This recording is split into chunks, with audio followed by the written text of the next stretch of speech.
꿈을 통해 황금악기와 숨겨진 부족을 발견하다. 악기 제작자 케일럽 바이얼리. 케일럽 바이얼리는 특이한 꿈을 꾸었다. 꿈속에서 그는 숨겨져 있던 부족을 만났을 뿐 아니라 악기 제작자인 그가 전혀 보지 못했던 황금악기를 보고 만들게 되었다. 이 일은 곧 놀라운 결과를 가져왔다. 2013년 케일럽 바이얼리는 일기장에 특이한 꿈에 대해 적었다. 그는 이전에 동남아시아와 태평양 섬의 원주민과 부족 지역을 위한 선교 사업에서 5년 동안 일했었다. 꿈속에서 나는 산 정상에 서서 한 부족을 보았다. 그가 전혀 들어보지 못했던 부족이었다. 우리는 티나나논 부족입니다 라고 부족 중 누군가가 말했다. 한 부족장이 앞으로 나왔는데 악기를 들고 있었다. 전문악기 제작자인 케일럽은 그 독특한 디자인을 눈여겨보았다. 그런 것은 한 번도 본 적이 없었다. 30개의 줄을 가진 황금 반원 모양의 악기. 이 악기는 바깥쪽에서 들어와 반원형 그릇 모양의 통 중간에서 교차하는 30개의 줄을 갖고 있다. 케일럽은 아주 생생했던 꿈속에서 모든 수치와 재료, 그리고 어떻게 줄을 맞추고 연주하는지도 기억할 수 있었다.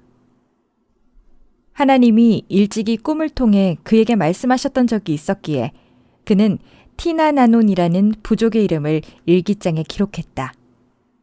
그는 반원 모양의 통과 수치 및 재료를 상세하게 그림으로 기록했다. 갑자기 나타난 단서. 케일럽은 인터넷에서 티나나논 부족에 대한 어떤 정보도 찾을 수 없었다. 다양한 기관과 위클리프의 성경 번역자들에게도 문의해 보았으나 답을 얻지 못했다. 전문악기 제작자였던 그는 꿈에서 보았던 악기를 그대로 만들어 보고 싶었지만 성공하지 못했다. 6개월 후 그는 필리핀 남부의 민다나오 섬으로 선교여행을 떠났다. 저는 버스 안에 앉아 있었어요. 제 건너편에 한 남자가 앉아 있었는데 저를 계속 쳐다보는 걸 느낄 수 있었죠. 두 사람은 대화를 나누게 되었고 케일럽은 티나나논 부족에 대해 물었다.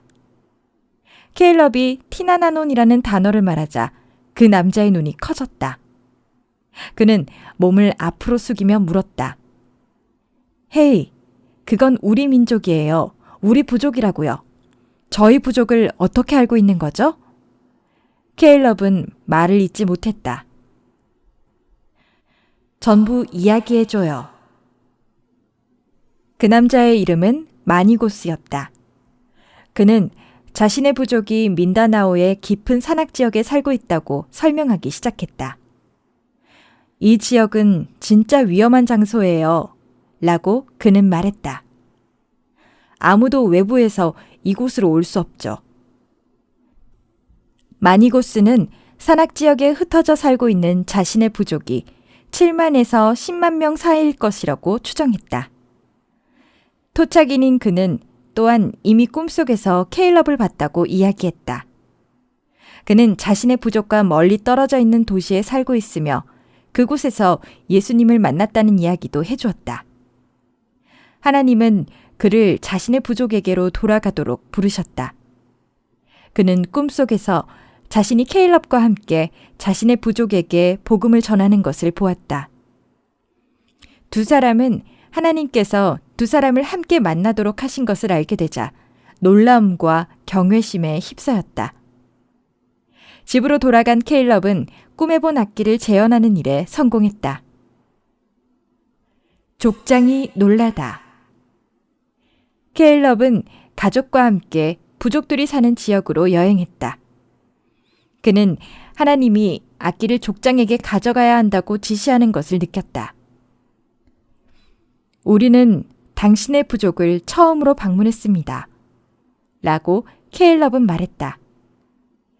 저는 이것을 여러분에게 선물하고 싶었습니다. 이렇게 말하면서 그는 악기를 내밀었다. 족장은 악기를 탁자 위에 놓고 덮개를 열었다. 그는 이 악기를 보았고 계속 눈을 떼지 못했죠. 그는 몹시 놀라워하며 계속해서 악기를 들여다봤어요. 그리고 그는 어디서 이 악기가 났냐고 되풀이하여 물었습니다. 그러니까 그것은 그냥 제가 만든 것입니다. 라고 케일럽은 대답했다. 아니요. 저는 진심으로 말하는 겁니다. 이 악기가 어디서 난 겁니까? 알겠습니다. 진짜 알기를 원하신다면 말씀드리죠. 작년에 저는 꿈을 꾸었는데 꿈속에서 처음으로 티나나논이란 당신 부족의 이름을 들었습니다. 전에는 한 번도 들은 적이 없는 이름이었죠. 또 저는 꿈속에서 이 악기를 보았습니다. 그리고 나의 하나님이 제게 이 꿈을 선물하셨다고 느꼈습니다. 지도자가 놀라다. 족장은 믿지 못하겠다는 듯 고개를 저으며 악기를 자세히 살펴보고 질문했다. 그는 티나나논 부족의 다른 지도자를 불렀고 그도 역시 똑같이 놀랐다. 그는 악기를 가리키며 살림바라고 말했다. 마지막으로 족장은 여러분에게 보여드릴 것이 있습니다 라고 말했다. 그들은 족장의 집을 나와 작은 길을 따라 내려가는 곳에 있는 작은 건물에 도착했다. 그들은 그곳을 팔루바란이라고 불렀는데 기도하는 집이라는 의미였죠. 이곳은 그들이 기도하는 장소였고 또 부족의 오랜 물건들을 보관하는 곳이기도 했습니다. 그들은 도기를 빚고 금속을 다루고 직무를 짰습니다.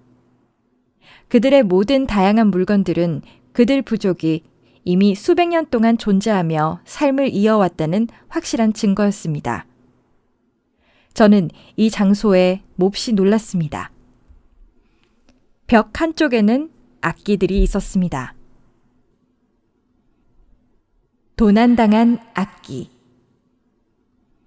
전문 악기 제작자인 케일럽에게 이 악기들은 매우 놀랍고 매력적이었다. 족장들은 그에게 그들의 신들마다 다른 악기를 가지고 있다고 설명했다. 그들에게는 나무의 신, 돌의 신, 강의 신이 있었죠. 그리고 이것은 신이 아닐 수도 있지만 이 모든 것을 보호하기 위해 참된 신 혹은 창조주가 천사를 보내셨다고 그들은 믿고 있었습니다.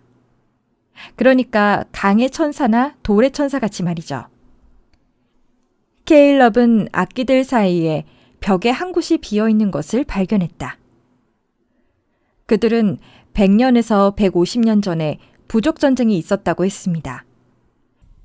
이 전쟁 중에 모든 신들의 신을 숭배하는 가장 귀한 악기를 빼앗긴 것이죠. 애가. 이에 그들은 오랫동안 슬퍼하면서 그 신에게 악기를 되찾게 해달라고 노래를 불렀다. 그것은 예언이었어요.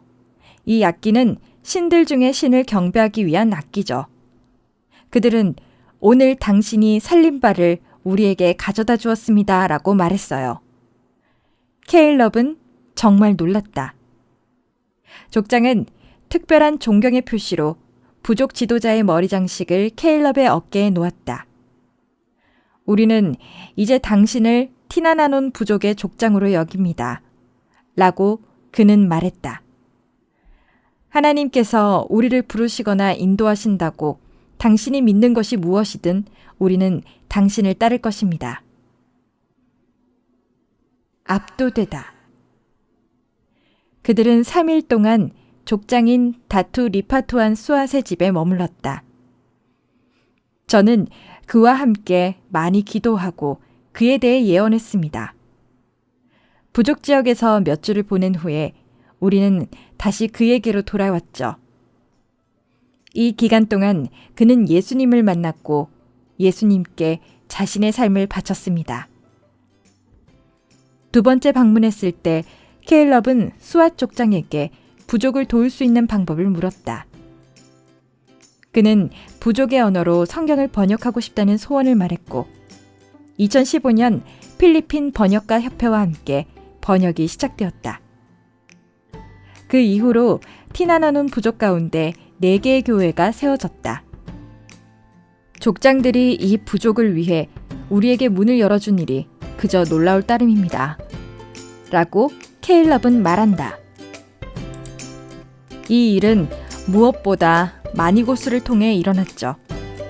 그는 부족의 언어를 할 수 있었고 부족의 문화를 알고 있었습니다. 그는 자기 민족에 대한 뜨거운 가슴과 하나님께서 주신 부족을 위한 소명을 갖고 있어요. 들어주셔서 감사합니다.